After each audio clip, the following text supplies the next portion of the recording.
আসসালামু আলাইকুম। এটিএন বাংলা সংবাদে সবাইকে স্বাগত জানাচ্ছি। আমি নাইম ফাথম মুবিন। শুরুতে বিআরবি কেবলস সংবাদ শিরোনাম। 14 দিন সারা দেশ সম্পূর্ণ শাটডাউনের সুপারিশ করোনা বিষয়ক জাতীয় পরামর্শক কমিটির। একদিনে আরও 81 জনের মৃত্যু।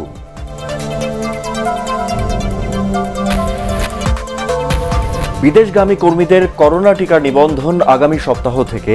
প্রয়োজনে খরচ দেবে প্রবাসী কল্যাণ মন্ত্রণালয়।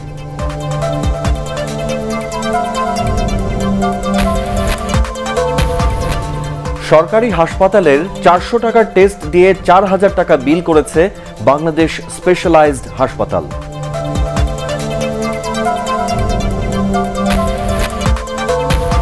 অনলাইন কেনাকাটায় প্রতারণা এড়াতে পেমেন্ট গেটওয়ে চালু করবে বাংলাদেশ ব্যাংক।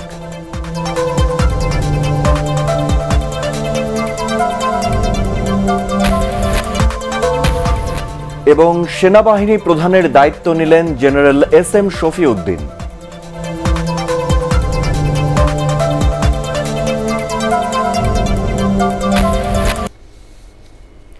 শুনছিলেন বিআরবি কেবলস সংবাদ শিরোনাম। এবারে বিস্তারিত।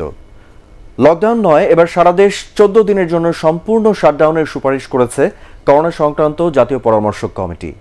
বিকেলে কমিটি সভাপতি অধ্যাপক মোহাম্মদ শহীদুল্লাহ স্বাক্ষরিত এক বিবৃতিতে এ সুপারিশের কথা বলা হয়। দেশে ছড়িয়ে পড়া অতি সংক্রামক ডেল্টা ভ্যারিয়েন্টের করোনার বিস্তার রোধে এক্ষুনি কঠোর ব্যবস্থা নেওয়ার তাগিদ দেন বিশেষজ্ঞরা। জরুরি সেবা ছাড়া সব ধরনের প্রতিষ্ঠান বন্ধের কথাও জানান তারা। কঠোরভাবে এই নির্দেশনা পালন করতে না পারলে যত প্রস্তুতি থাকুক না কেন দেশের স্বাস্থ্য ব্যবস্থা ভেঙে পড়তে পারে বলে আশঙ্কা প্রকাশ করে জাতীয় পরামর্শক কমিটি। সম্পূর্ণ শাটডাউনের এই সুপারিশ বিবেচনায় নেয়ার কথা জানিয়েছেন জনপ্রশাসন প্রতিমন্ত্রী ফরহাদ হোসেন। গেল কয়েকদিনে করোনায় অনেক বেশি মৃত্যু ও সংক্রমণ পরিস্থিতিকে উদ্বেগজনক করে তুলেছে বলেও জানান তিনি।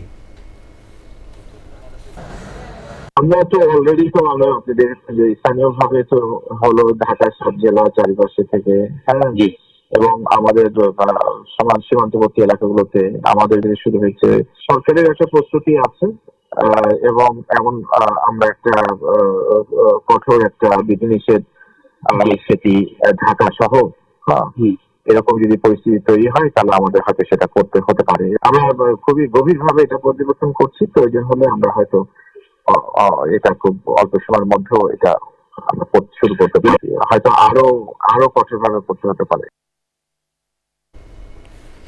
রাজধানীর প্রবেশ মুখগুলোতে পুলিশের চেকপোস্ট থাকা সত্ত্বেও মানুষের আসা যাওয়া কোনোভাবেই বন্ধ করা যাচ্ছে না। বাস ঘুরিয়ে দেওয়া হলেও পায়ে হেঁটে কিংবা ছোট বাহনে শহরে ঢুকছেন তারা। জনস্রোত বন্ধে নেই কোনো কার্যকর উদ্যোগ। মনির হোসেন তপুর রিপোর্ট। করোনার সংক্রমণ রুখতে নগরীর প্রবেশ পথগুলোতে কড়াকড়ি অবস্থানে রয়েছে আইনশৃঙ্খলা বাহিনী। নগরী থেকে কোনো গণপরিবহন ঢুকতে বা বেরোতে দেওয়া হচ্ছে না। তারপরও অসংখ্য মানুষ যাতায়াত করছেন। আমরা মূলত আন্তঃজেলা বাস এবং গণপরিবহন এটার ব্যাপারে আমরা জিরো টলারেন্স। বাস ঘুরিয়ে দেয় বৃহস্পতিবার সকাল থেকে এইভাবেই যাত্রীরা পায়ে হেঁটে পার হন আমিনবাজার ব্রিজ। সবারই রয়েছে নানা অজুহাত। গন্তব্যে পৌঁছানোর জন্য বিভিন্ন ছোট পরিবহন ব্যবহার করছেন তারা। ট্রেনের টিকিট ফেরত দিয়ে দিচ্ছি, এখন তো বাড়িতে সমস্যা, যেতে হবে। এক সিটে 2 জন গাড়ির ভিতরে দাঁড়াই যায়, 20 টাকার ভাড়া বা 30 টাকার ভাড়া, সে 100 টাকা। এত লোক যে কিভাবে মানে রোড পারাপার হইতেছে সেটা তো দেখতেছেন। এই লোকগুলো কিভাবে পারাপার হবে? এছাড়া নানান দেখেছিলাম সাফার এই সিএনজিতে 4 জন যাত্রী নিতে পারবে না, আর দ্বিতীয় হলো গাদাগাদি করে নিয়েছে, আপনারা দেখতে পেয়েছেন। এই কারণে তাকে আইনগত ব্যবস্থা নেওয়া হচ্ছে। যারা জরুরি প্রয়োজনে ঢাকা আসছেন কিংবা বের হচ্ছেন তারা পড়েছেন চরম ভোগান্তিতে। ডেন্টালে গিয়েছিলাম এই যে সিটি স্ক্যান করতে, গাড়ি পাই না, হাইটে যাইতেছি সাভার। খুবই মজা আছি না, এখন এই যে ইয়ার থেকে হাসপাতাল থেকে রিক্সা দিয়ে আসছি, কোথায় গাড়ি পাবো, কিভাবে যাবো? একদিনে তো মনে করেন আলোচনা করতো না, এর লেগে যাইতেছি গা আর আজও নগরীর প্রবেশমুখগুলোতে ছিল ব্যক্তিগত যানবাহনের চাপ। সব গাড়ির যাত্রীদের জিজ্ঞাসাবাদের আওতায় আনা যায়নি, তবে চেকপোস্টের কারণে দেখা দেয় যানজট। মনির হোসেন তপু, এটিএন বাংলা, ঢাকা। করোনা ভাইরাসের সংক্রমণ আরো মারাত্মক রূপ নিয়েছে। 24 ঘন্টায় মারা গেছেন 81 জন, তাদের মধ্যে খুলনা বিভাগে সর্বোচ্চ 23 জন।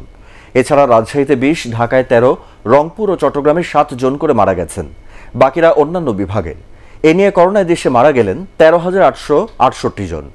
এ সময় 30,391 জনের নমুনা পরীক্ষা করে করোনা শনাক্ত হয়েছে 6,058 জনের। শনাক্তের হার 19.93%। দেশে মোট করোনা শনাক্ত 8,72,935 জন। নতুন করে সুস্থ হয়েছেন 2,230 জন। স্বাস্থ্য অধিদপ্তরের সংবাদ বিজ্ঞপ্তিতে এসব তথ্য জানানো হয়। করোনা মহামারীতে সরকারের দেয়া প্রণোদনা প্যাকেজের আওতায় বৃহৎ ব্যবসা প্রতিষ্ঠানের 40,000 কোটি টাকার 98 ভাগ ঋণ বিতরণ হয়েছে, যা থেকে সরাসরি উপকৃত হয়েছেন 55 লাখ মানুষ। তবে মহামারীতে নতুন করে বিদেশি বিনিয়োগ না বাড়ায় কর্মসংস্থান নিয়ে শঙ্কিত অর্থনীতিবিদ ও ব্যবসায়ীরা। তাদের মতে অতি ক্ষুদ্র, কুটির শিল্প ও অপ্রাতিষ্ঠানিক খাতে যে হারে কাজ কমেছে সে হারে বাড়েনি কর্মসংস্থানের সুযোগ। এই পরিস্থিতির মধ্যে আরও একটি প্রণোদনা প্যাকেজের ঘোষণা আসছে বলে জানিয়েছেন পরিকল্পনা মন্ত্রী এম এ মান্নান। করোনায় প্রণোদনা প্যাকেজ ও কর্মসংস্থান নিয়ে ব্যবসায়িক সংগঠন বিল্ডের অনলাইন সেমিনারে এসব তথ্য জানানো হয়। 40,000 crore টাকা package that is implemented by my department, and we have already disbursed 98% of that fund, and the number of beneficiary of this package is 55,23,472. I have heard our package, the next package is in the talk somewhere. I can't say it is when and how, but something is going on. বিদেশগামী কর্মীদের corona টিকার নিবন্ধন আগামী সপ্তাহ থেকে শুরু হতে পারে। প্রয়োজনে ভ্যাকসিনের খরচ বহন করবে প্রবাসী কল্যাণ মন্ত্রণালয়। ওয়েজ আর্নার্স কল্যাণ বোর্ড থেকে সৌদি আরবের হোটেলে কোয়ারেন্টাইনে থাকা প্রবাসীদের আর্থিক সহায়তা বিতরণকালে এসব জানানো হয়। শফিউল আলম সুজনের রিপোর্ট। করোনাকালে সৌদি আরবে গিয়ে বাংলাদেশি কর্মীদের সবাইকে এখন বাধ্যতামূলক হোটেল কোয়ারেন্টাইন করতে হচ্ছে, যার জনপ্রতি খরচ 70,000 টাকার বেশি। কর্মীদের এই খরচে 25,000 টাকা অনুদান দিচ্ছে প্রবাসী কল্যাণ মন্ত্রণালয়। বৃহস্পতিবার প্রবাসী কল্যাণ ভবনে তার উদ্বোধন করেন প্রবাসী কল্যাণ মন্ত্রী ইমরান আহমদ। বিদেশগামী সব কর্মী যাতে টিকা নিয়ে নিশ্চিন্তে প্রবাসের কাজে যেতে পারে সেই উদ্যোগের কথা জানান প্রবাসী কল্যাণ ও বৈদেশিক কর্মসংস্থান মন্ত্রণালয়ের সচিব। বিদেশগামী কর্মীদের জন্য কোনো বয়সের বার থাকবে না, এখানে এনআইডি লাগবে না, বিএমইটির নিবন্ধন এবং পাসপোর্ট দিয়ে তাদের রেজিস্ট্রেশন করা সম্ভব হবে। এই আশ্বাস পেয়েছি যে এটা হবে। আগামী সপ্তাহেই এই সুরক্ষা অ্যাপে আমাদের এই ব্যবস্থাটি হয়ে যাবে। এখন নিবন্ধন হলেও বিদেশগামী কর্মীদের করোনা টিকা পেতে মাসখানেক সময় লাগতে পারে বলে জানান প্রবাসী কল্যাণ মন্ত্রী। সৌদির আরেকটা সমস্যা আছে, ওনারা চায়নার ভ্যাকসিনের সার্টিফিকেট ওনারা গ্রহণ করতে রাজি না। ভ্যাকসিন নিয়ে কিন্তু রাজনীতি ওনারা করতেছে, আন্তর্জাতিক রাজনীতি, যার জন্য আমরা কিছুটা আটকে আছি। আমার বিশ্বাস যে আগামী 1-1 মাসের ভিতরে একটা সুরা আমরা একটা পথ পেয়ে যাব। দেশের কয়েকটি জেলায় প্রবাসীদের ভ্যাকসিন নিবন্ধন বিষয়ে সিভিল সার্জনদের ভিত্তিহীন বিজ্ঞপ্তি ও বক্তব্য দেয়ায় শাস্তিমূলক ব্যবস্থা নেওয়া হচ্ছে বলেও জানান ইমরান আহমদ। ওই সিভিল সার্জন সাহেব ওখানে কেমনে থাকে আমার কিন্তু আশ্চর্য লাগে। Shafiul Alam Sujon, ATN Bangla, Dhaka. Medical test করা হয় বঙ্গবন্ধু শেখ মুজিব মেডিকেল বিশ্ববিদ্যালয়ে, কিন্তু নিজেদের বলে চালিয়ে দেয় বাংলাদেশ স্পেশালাইজড হাসপাতাল। 3 থেকে 400 টাকায় টেস্ট করে রোগীদের কাছ থেকে ফি নেওয়া হয় 4 থেকে 5,000 টাকা। এটিএন বাংলার অনুসন্ধানে বেশ কিছু টেস্টের ক্ষেত্রে এমনটা পাওয়া গেছে। একে বিধি বহির্ভূত ও দণ্ডনীয় অপরাধ বলছে স্বাস্থ্য অধিদপ্তর। মাহবুব কবির চপল জানাচ্ছেন বিস্তারিত। বাংলাদেশ স্পেশালাইজড হাসপাতাল। প্রতিদিন দেশের বিভিন্ন স্থান থেকে রোগী আসেন এখানে। উন্নত চিকিৎসা পাওয়ার জন্য বেশি ফিও দিতে হয় তাদের, কিন্তু এখানেও যে মেডিকেল টেস্টের নামে প্রতারণা করা হয় তা অনেকের কাছেই অজানা। হাসপাতালটিতে বিভিন্ন টেস্টের নাম ও ফি চার্ট বোর্ডে দেয়া আছে, তবে অনেক ব্যয়বহুল টেস্ট এই হাসপাতালের বাইরে করা হয়। যেমন থাইরোগ্লোবিউলিন পরীক্ষাটি বঙ্গবন্ধু শেখ মুজিব মেডিকেল বিশ্ববিদ্যালয়ে করে পরে নিজেদের নামে চালিয়ে দেয় বাংলাদেশ স্পেশালাইজড হাসপাতাল। 400 টাকার ফি রোগীর কাছ থেকে নেওয়া হয় 5080 টাকা। একইভাবে 800 টাকা দিয়ে ক্যালসিটোনিন পরীক্ষা করে ফি নেওয়া হয় 1980 টাকা। বেশ কিছু টেস্টের ক্ষেত্রেই এমনটা করা হচ্ছে, যা শুনে বিস্মিত বিএসএমএমইউ এর উপাচার্য অধ্যাপক শারফুদ্দিন আহমেদ। স্পেশালাইজড হাসপাতাল থেকে আমার এখান থেকে করে নিয়ে টাকা দেবে 300 টাকা, বাইরে সে 5000 টাকা নেবে, এটা কোনোদিনই হতে পারে না। তার মানে এটা একটা চক্র, এবং এটাকে আমরা বেআইনি চক্র বলবো, অসাধু চক্র বলবো। এদের বিরুদ্ধে ব্যবস্থা নেওয়া উচিত। এসবের জন্য ল্যাব প্রধানের উপর দায় চাপান হাসপাতালের প্রধান নির্বাহী কর্মকর্তা আল ইমরান চৌধুরী।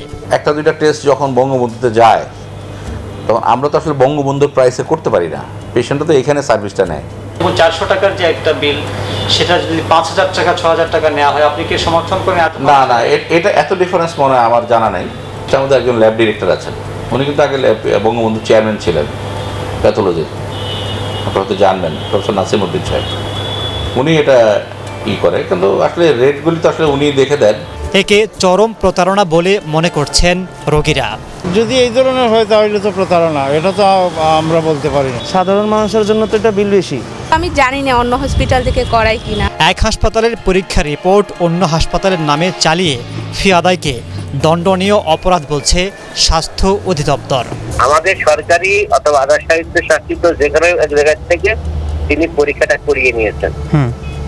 ওই প্রতিষ্ঠানে যে পরীক্ষা তিনি করেছেন, যে ফি দিয়েছেন, সেই ফি উনি নিতে পারেন। নিজস্ব প্যাডে এই রিপোর্ট দেওয়ার সুযোগও নাই, এবং নিজস্ব ফিটা নেওয়ার তার কোনো অধিকার নেই। তাকে আমরা জবাব চাবো, যদি জবাব সন্তুষ্ট না হয় তাহলে তার অন্য কোনো ব্যবস্থায় যাব। রাজধানীর অনেক হাসপাতালের বিরুদ্ধে এমন জালিয়াতির অভিযোগ রয়েছে। মাহবুব কবির চপল, এটিএন বাংলা, ঢাকা।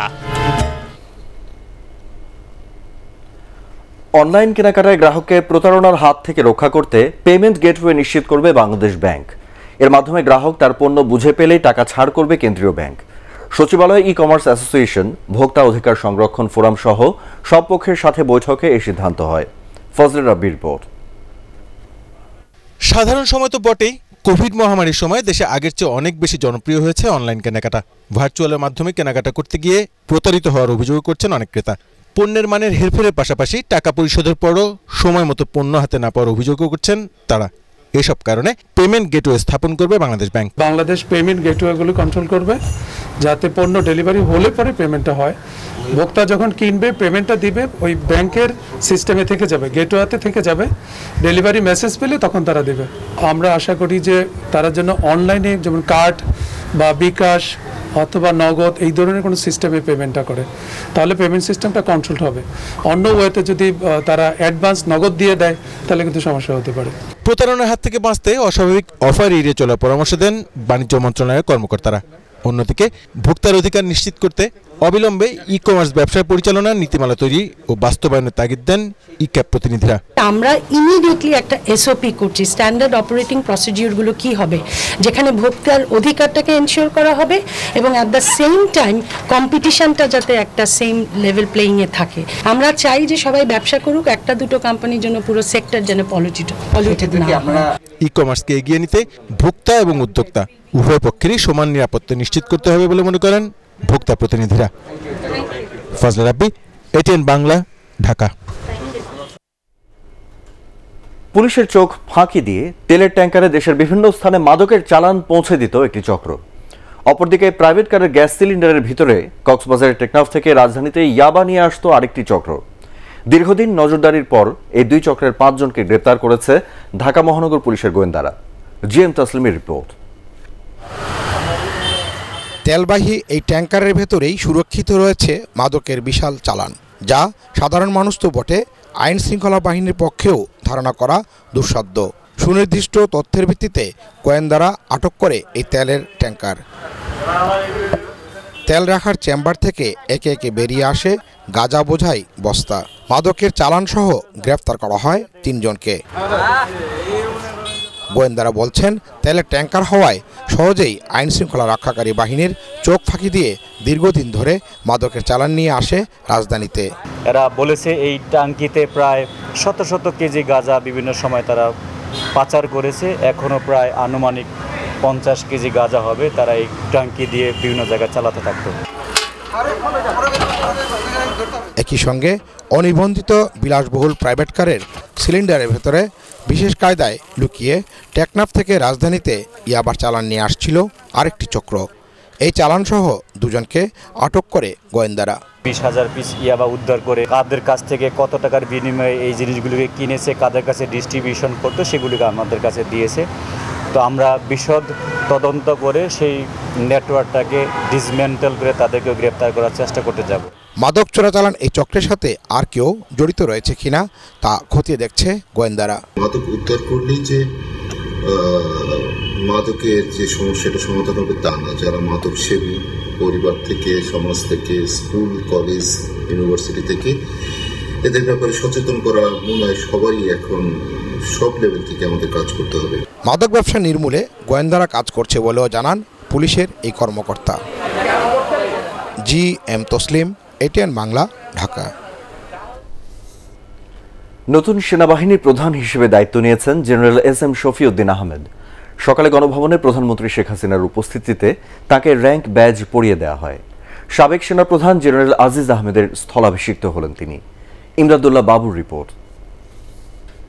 দেশের 17তম সেনাপ্রধান হিসেবে SM শফিউদ্দিন আহমেদকে গণভবনে প্রধানমন্ত্রী শেখ হাসিনার উপস্থিতিতে জেনারেল পদে র্যাঙ্ক ব্যাজ পরান বিমান বাহিনীর প্রধান এয়ার মার্শাল শেখ আব্দুল হান্নান ও নৌবাহিনী প্রধান অ্যাডমিরাল M শাহিন ইকবাল।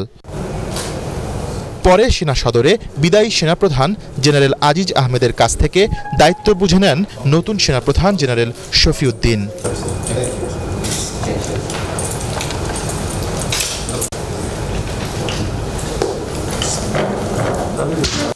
দায়িত্ব নিয়ে শিখা অনির্বাণে মহান মুক্তিযুদ্ধের শহীদ সেনা সদস্যদের প্রতি শ্রদ্ধা জানান নতুন সেনাপ্রধান।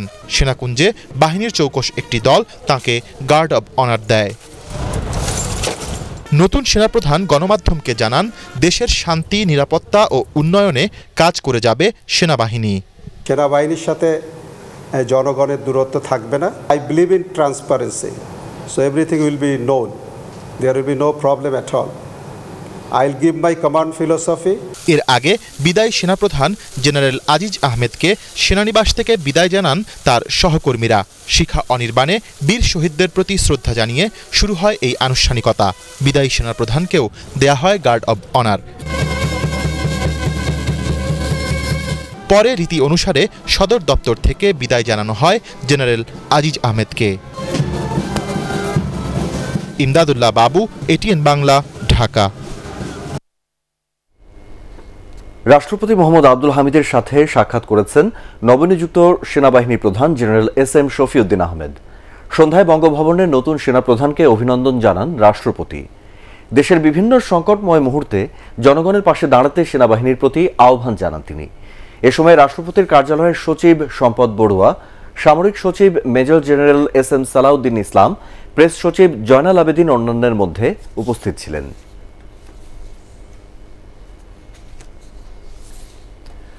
কোভিড পরিস্থিতি পর্যালোচনা করেই পবিত্র ঈদুল আজহার সার্বিক ব্যবস্থাপনা করা হবে বলে জানিয়েছেন স্বরাষ্ট্রমন্ত্রী আসাদুজ্জামান খান কামাল। সচিবালয়ে আসন্ন ঈদ উপলক্ষে আন্তঃমন্ত্রণালয় বৈঠক শেষে মন্ত্রী জানান, এবারও পশুর হাটে পর্যাপ্ত নিরাপত্তা দেয়া হবে, উৎসাহ দেয়া হবে অনলাইন কেনাকাটায়।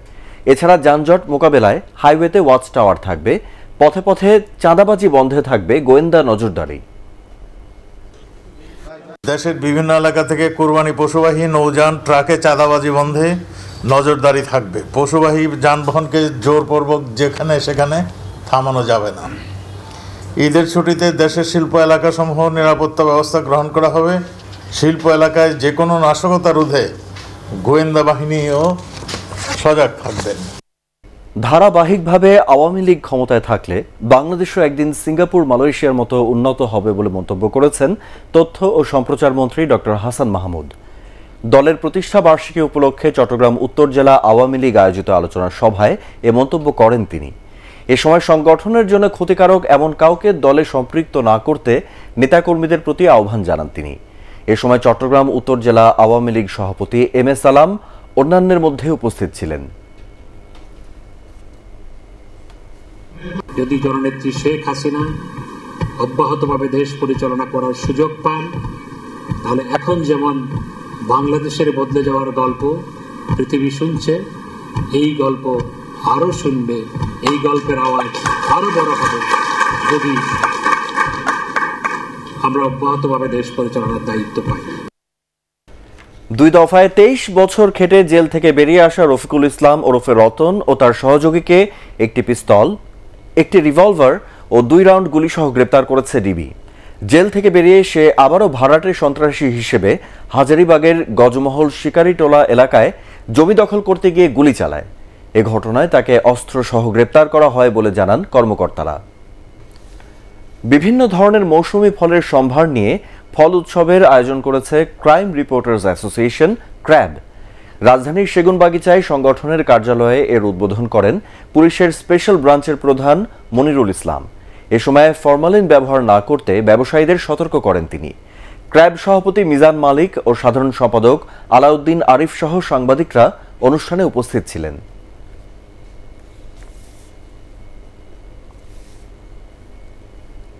এবারে আল আরাফা ইসলামী ব্যাংক অর্থ সংবাদ।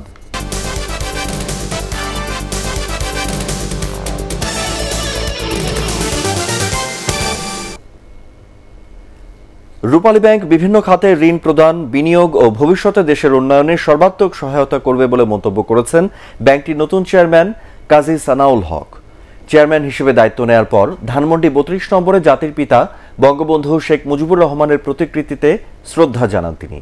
এ সময় ব্যাংকের ব্যবস্থাপনা পরিচালক ও প্রধান নির্বাহী কর্মকর্তা মোহাম্মদ ওবায়দুল্লাহ আল মাসুদ উপস্থিত ছিলেন। এছাড়াও উপব্যবস্থাপনা পরিচালক খন্দকার আতাউর রহমান ও মোহাম্মদ জাহাঙ্গীর সহ রূপালী ব্যাংকের ঊর্ধ্বতন কর্মকর্তারাও উপস্থিত ছিলেন। অনেক উন্নয়নমূলক কর্মকাণ্ডে আমরা অবদান রেখেছি এবং সামনে আমরা আরও ইনোভেটিভ প্রোডাক্ট নতুন নতুন নিয়ে আসব। সারা বাংলাদেশে যে কৃষক যারা আছেন এবং এসএমই ঋণ, যে সমস্ত ছোটো ছোটো ঋণ, ক্ষুদ্র ঋণ, এই সমস্ত ক্ষুদ্র ক্ষুদ্র প্রতিষ্ঠানগুলো আমাদেরকে বাঁচিয়ে তুলতে হবে, কারণ দেশকে এগিয়ে নিতে হলে এই সেক্টরটাকে আমাদের বাঁচার দরকার। এবারে আন্তর্জাতিক সংবাদ।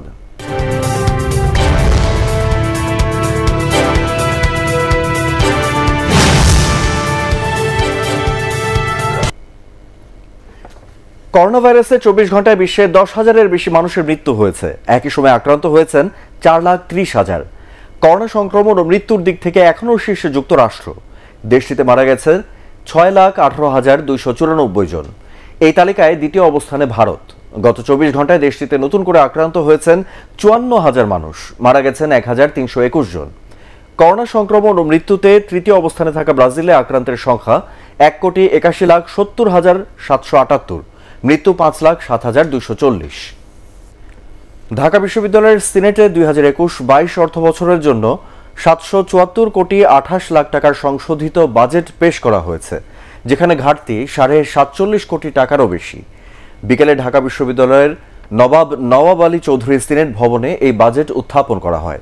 অধিবেশনে বাজেটের বিস্তারিত তুলে ধরেন বিশ্ববিদ্যালয়ের কোষাধ্যক্ষ অধ্যাপক মমতাজ উদ্দিন আহমেদ। সভাপতিত্ব করেন সিনেটের চেয়ারম্যান ও উপাচার্য অধ্যাপক ডক্টর মোহাম্মদ আখতারুজ্জামান।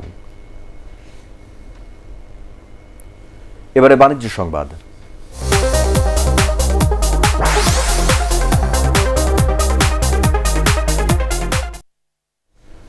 বাজারে এলো আকিজ গ্রুপের প্রতিষ্ঠান আকিজ বেকার্স লিমিটেডের প্রিমিয়াম বিস্কিট ব্র্যান্ড বেকম্যান। সন্ধ্যায় রাজধানীর একটি হোটেলে নতুন এই ব্র্যান্ড উন্মোচনকালে ভার্চুয়ালি উপস্থিত ছিলেন ঢাকায় নিযুক্ত ইতালির রাষ্ট্রদূত এনরিকো নুনজিয়াটা। আকিজ বেকার্সের পরিচালক শেখ জামিল উদ্দিন বলেন, নতুন প্রযুক্তিতে বিশ্বমানের বিস্কিট তৈরি করবে তাদের প্রতিষ্ঠান, যা আগে বাংলাদেশে হয়নি। অনুষ্ঠানে আরও উপস্থিত ছিলেন আকিজ বেকার্সের chief marketing officer Shafiqul Islam তুষার।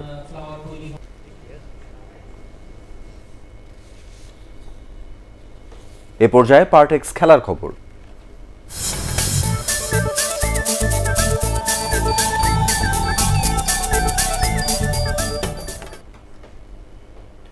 ঢাকা প্রিমিয়ার লিগে আম্পায়ারের সিদ্ধান্তে অসন্তোষ প্রকাশ করায় জরিমানা করা হয়েছে গাজী গ্রুপ ক্রিকেটার্সের অধিনায়ক মাহমুদুল্লাহ রিয়াদকে। বুধবার প্রাইম ব্যাংকের বিপক্ষে 15 ওভার 5 বলে অলোক কাপালের বিরুদ্ধে কাট বিহাইন্ডের আবেদন করে গাজী গ্রুপ। আম্পায়ার আবেদনে সাড়া না দিলে অধিনায়ক মাহমুদুল্লাহ চটে যান। তিনি মাটিতে ঘুষি মারতে থাকেন, পরে কিছুক্ষণ বসেও থাকেন। আম্পায়ার খেলা চালু করতে বললেও মাহমুদুল্লাহ তখনও সাড়া দেননি। পরে খেলা শুরু হলেও আম্পায়ারের সিদ্ধান্তে অসন্তোষ জানানোয় মাহমুদুল্লাহ আচরণবিধির লেভেল 2 ভঙ্গ করেছেন, যে কারণে তাকে 20,000 টাকা জরিমানা করা হয়েছে। ঢাকা প্রিমিয়ার লিগে টানা 4 ম্যাচে হারল মোহামেডান স্পোর্টিং ক্লাব। বঙ্গবন্ধু জাতীয় স্টেডিয়ামে মোহামেডানকে 3 উইকেটে হারায় গাজী গ্রুপ ক্রিকেটার্স। 166 রানের টার্গেটে নেমে ম্যাচ সেরা শেখ মেহেদী হাসানের 58 বলে 92 রানের ইনিংসে 7 উইকেট হারিয়ে জয় পায় মাহমুদুল্লাহ রিয়াদের দল। এতে সুপার লিগে প্রথম জয় পেল গাজী গ্রুপ। বিজয়ী দলের সৌম্য সরকার 17 বলে করেন 22 রান। এর আগে প্রথমে ব্যাট করে অধিনায়ক শুভাগত হোমের অপরাজিত 59 রানে 6 উইকেটে 165 রান তুলেছিল মোহামেডান। অন্য ম্যাচে আবাহনীকে 6 উইকেটে হারিয়েছে শেখ জামাল ধানমন্ডি ক্লাব। এএফসি নারী এশিয়ান কাপের বাছাই পর্বে কঠিন গ্রুপে পড়েছে বাংলাদেশ। জি গ্রুপে সাবিনা মৌসুমীদের প্রতিপক্ষ জর্ডান ও ইরান। মালয়েশিয়ার কুয়ালালামপুরে এই প্রতিযোগিতার ড্র অনুষ্ঠিত হয়।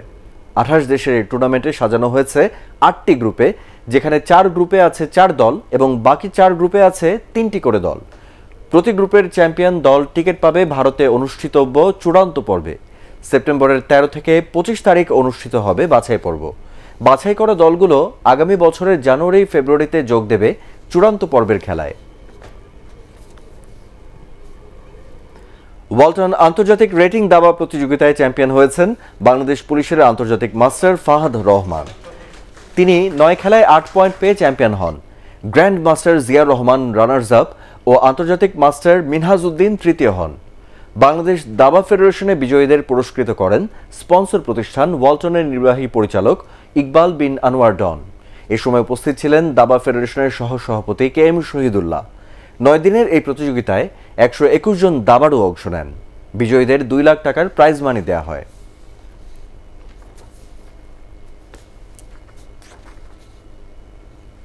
শেষ করার আগে বিআরবি কেবলস সংবাদ শিরোনামগুলো এক নজরে আরেকবার।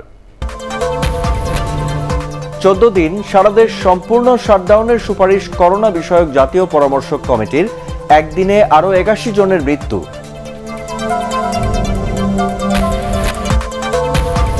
বিদেশগামী কর্মীদের করোনা টিকার নিবন্ধন আগামী সপ্তাহ থেকে।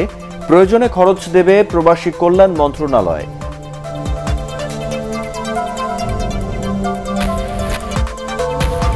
সরকারি হাসপাতালের 400 টাকার টেস্ট দিয়ে 4000 টাকা বিল করেছে বাংলাদেশ স্পেশালাইজড হাসপাতাল।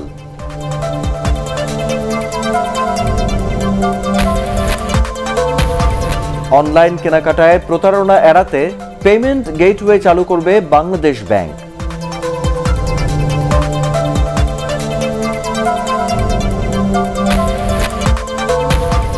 এবং সেনাবাহিনী প্রধানের দায়িত্ব নিলেন জেনারেল এস এম শফিউদ্দিন।